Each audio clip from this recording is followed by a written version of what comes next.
nga, ang huli nating isasalang ay ang pangmalakasang Milmi na si Miles at si Mitch. Pero teka lang guys, bago ang lahat, di ba kanina pa natin sila napapansin na parang alam naman natin na hindi sila okay. So bakit Mitch and Miles, bakit di nyo kami pagbigyan, di ba? Magbati naman kayo, di ba? Ha? Magbabati na yan! Magbabati na yan! Magbabati na yan! Magbabati na yan! Ako muna. Naniniwala agad sa nakikita and hindi hinahayaang mag-explain yung partner. Green flag or red flag? Siyempre, para sa akin, red flag yun. Tama mo? Red flag pala eh. Wait lang, pakinggan mo muna yung sagot ko. Sige. Red flag yun kasi siyempre mali yung naniniwala agad tayo sa nakikita natin, yung nagtatamang hinala tayo. Kasi siyempre lagi natin tatandaan, communication is the key. Yun ang daan para maging maayos ang lahat. Kaya red flag. O yun naman pala eh. Di sana yun na yung ginawa mo nung nakaraan. Hindi nang ko-comfort kahit alam na hindi okay ang partner niya. Green flag or red flag? Red flag. Tamo, red flag din pala eh. Wait lang, sir. Pakinggan mo ako.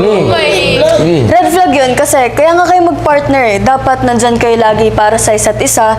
Hindi yung, kapag hindi okay yung partner mo, iisnabin mo, ganto ganyan. Ba't hindi mo ginawa yun? Alam ko pa na okay.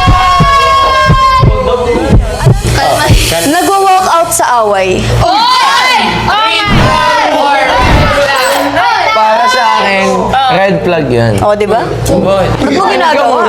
Makinig ka muna. Red flag yun kasi sobrang pangit to nila na alam na hindi kayo okay ng partner niya. Dapat lagi niya talagang gagawin. Make way for yourself. Huwag kayo magpataasan ng pride. Lagi niya i-comfort yung sarili.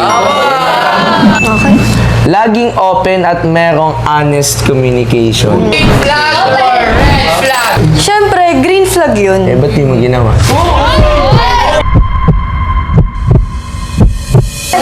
Wait lang! Alam mo ba yung totoo?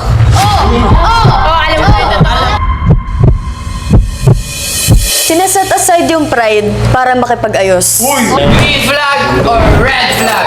Green flag nun. Kasi kapag ginagawa yun ng partner mo, ibig sabihin, ayaw niyang mas lumala yung problem niyo at gusto niya magkaroon ng healthy relationship. Eh di sana, yun ang ginawa mo, umpisa pa lang. Tama naman. Okay, ako naman. Admits mistake. Green flag or red flag? Ayun guys, napaka-green flag nun kasi lalo na pag nasa relationship ka, kailangan marunong ka mag-admit ng mga mistakes mo para mas maging healthy yung relationship mo. Ba't nang nag-walkout ako, di ka nag-sorry?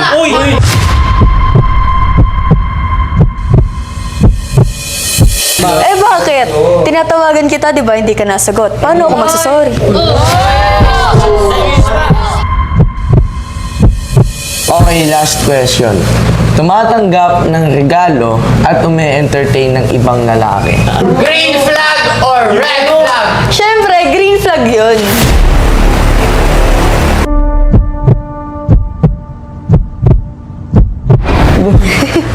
Ba't ka natawa? Sa green flag pa sagot mo. Tara! Ayaw Tara! yun. Tara! Ha? Tara dun, usap tayo. Usap!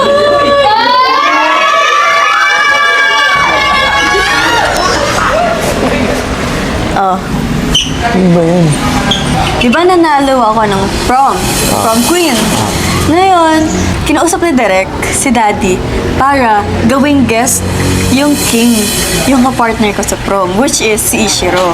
Kunwari, magbibigay siya ng flowers, saka chocolates, para makita namin kung ano ba yung magiging reaction mo. Yun kasi yun eh. Ikaw naman, galit-galit ka kaagad. Hindi ko naman alam na ganun pala yung gagawin niyo sa akin. Akala ko talaga totoo yun eh.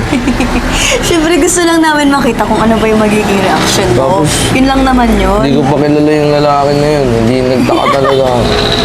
Okay lang yan. Okay na yun. Tara na. Outro pa tayo eh. Sorry, Mitch.